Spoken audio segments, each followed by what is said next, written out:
a meeting point of many faiths for almost a century. Now, in less than a fortnight, the iconic Hagia Sophia will once more host only Islamic prayers. The issue of deciding the purpose of Hagia Sophia is about the sovereign rights of Turkey. Opening Hagia Sophia to prayers with a new regulation is just about Turkey exercising its sovereign rights.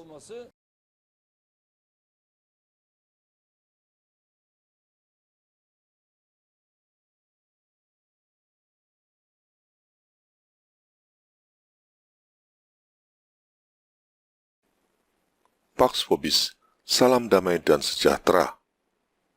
Tidak berapa lama setelah pengadilan tinggi di Turki mencabut dekret Presiden Kemal Atatürk yang memfungsikan Hagia Sophia menjadi museum sejak tahun 1935, Presiden Erdogan segera mengumumkan keputusannya untuk mengubah Hagia Sophia kembali menjadi masjid. Ini sebuah keputusan kontroversial yang menuai berbagai reaksi.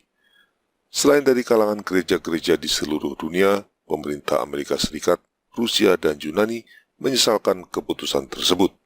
Sementara itu, reaksi positif tentu saja muncul dari sebagian besar Muslim yang menganggap keputusan tersebut sebagai kemenangan bagi Islam. Mereka menyebutnya dengan seruan takbir.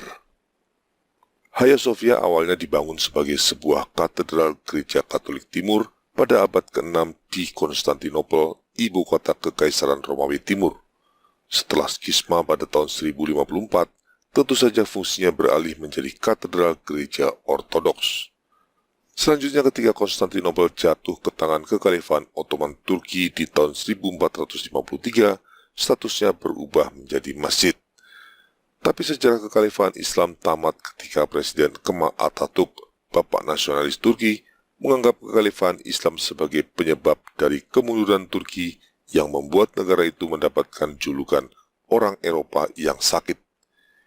Ia menghapuskan Kekhalifahan Islam pada tahun 1924 dan pada tahun 1935 mengubah Hagia Sophia menjadi museum. Kini dengan dukungan dari golongan Muslim Turki, Presiden Erdogan mengambil keputusan blunder untuk memfungsikan kembali Hagia Sophia sebagai masjid. Mengapa saya menyebut keputusan ini sebagai blunder? Karena Muslim Turki sesungguhnya tidak memerlukan Hagia Sophia sebagai masjid. Mereka sudah memiliki Masjid Biru yang juga megah dan lokasinya tidak jauh dari Hagia Sophia. Dan yang jelas, Turki tidak kekurangan masjid. Maka menjadikan Hagia Sophia sebagai masjid tidak memiliki keuntungan apa-apa selain memuaskan ego kaum Muslim yang haus pada kemenangan-kemenangan semu. Tapi ironisnya, kemenangan semu kaum Muslim ini harus dibayar mahal dengan kerugian moral yang luar biasa. Keputusan Erdogan membuat dunia melihat dengan jelas kemunafikan Muslim yang berteriak-teriak menuntut perlakuan khusus bagi Masjid Al-Aqsa di Yerusalem yang ada dalam kekuasaan Israel, namun tidak mau memberikan perlakuan yang sama bagi Hagia Sophia. Cepat atau lambat, kemunafikan ini akan memberikan kesempatan bagi kaum Yahudi garis keras di Israel untuk menuntut pemerintah Israel agar mengubah status Masjid Al-Aqsa yang dibangun di atas reruntuhan Bait Suci sebagai museum atau bahkan sebagai sinagoga. Apabila itu terjadi, kemungkinan besar dunia akan mendukungnya. Dan yang lebih parah, keputusan ini akan menjadi awal bagi tersingkirnya Islam dari panggung sejarah dunia. Ini akan mirip seperti tersingkirnya Islam dari semenanjung Iberia setelah menjajah wilayah tersebut selama 8 abad. Mengapa demikian? Keputusan blunder Erdogan yang menjadikan Hagia Sophia sebagai masjid akan memicu solidaritas orang-orang Kristen dan membangkitkan semangat persatuan di antara semua Kristen. Ini juga membangkitkan kesadaran di antara banyak orang Kristen bahwa Islam bagaimanapun adalah musuh kekristenan. Dengan mudah orang Kristen akan menyadari bahwa kehadiran Islam 6 abad setelah kedatangan Yesus Kristus hanya memiliki satu tujuan, yaitu menggantikan ajaran Kristen yang benar dengan agama palsu yang berasal dari kegelapan. Bagaimana bernafsunya Muslim untuk mengubah Hagia Sophia menjadi masjid, menjadi gambaran simbolik dari nafsu Islam untuk menggantikan kekristenan. Akhirnya, wajah sesungguhnya dari Islam sebagai musuh kekristenan tidak bisa disembunyikan lagi akibat keputusan blunder Erdogan. Ini akan memunculkan perang salib versi 2.0 yang tidak mungkin dimenangkan Muslim. Bukan dalam perang secara fisik, tapi perang non-fisik di era keterbukaan informasi.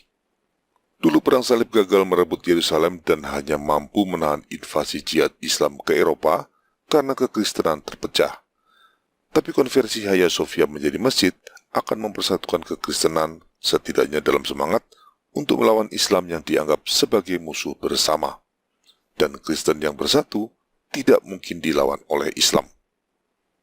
Apalagi berbeda dengan dulu, sekarang dengan keterbukaan informasi, berbagai klaim palsu Islam yang selama 14 abad berhasil mengikat semua Muslim pada ajaran palsu ini sudah dipatahkan dan mulai menimbulkan krisis iman. Contohnya, klaim keterjagaan Quran dari segala perubahan sudah mulai runtuh dengan munculnya banyak bukti adanya berbagai versi Quran. Dan ini sudah mulai berdampak pada munculnya krisis iman di kalangan para ulama Islam. Cepat atau lambat krisis ini akan melanda umat Muslim juga. Kebohongan apapun pada waktunya pasti akan terbongkar, termasuk juga kebohongan Islam. Sekarang, keterbukaan informasi pada akhirnya membuat Islam tidak mungkin lagi mempertahankan kebohongannya lebih lanjut. Apabila semua Kristen bersatu dan bahu-membahu untuk membongkar segala kebohongan Islam, seluruh kepalsuannya akan tampak jelas di hadapan banyak orang. Jika sudah demikian, maka Muslim akan rame-rame murtad dan Islam pun akan tinggal sejarah. Ini akan seperti yang terjadi pada saat Muhammad meninggal, di mana orang-orang Arab yang sebelumnya menjadi Muslim karena takut pada Muhammad langsung memilih murtad. Sekarang pun Muslim akan rame-rame meninggalkan Islam setelah kebohongannya terbongkar. Hanya saja, kali ini akan berakibat fatal dan Islam tidak akan bangkit lagi. Tuhan yang menghendaki semua manusia diselamatkan, pasti menghendaki apapun yang menghalangi atau menipu manusia agar tidak percaya kepadanya sebagai Tuhan dan Penyelamat harus dimusnahkan dari muka bumi. Maka Tuhan pun pasti menghendaki agar Islam yang hadir ke dunia dengan tujuan untuk menyangkalnya, pada waktunya harus dihapuskan dari muka bumi.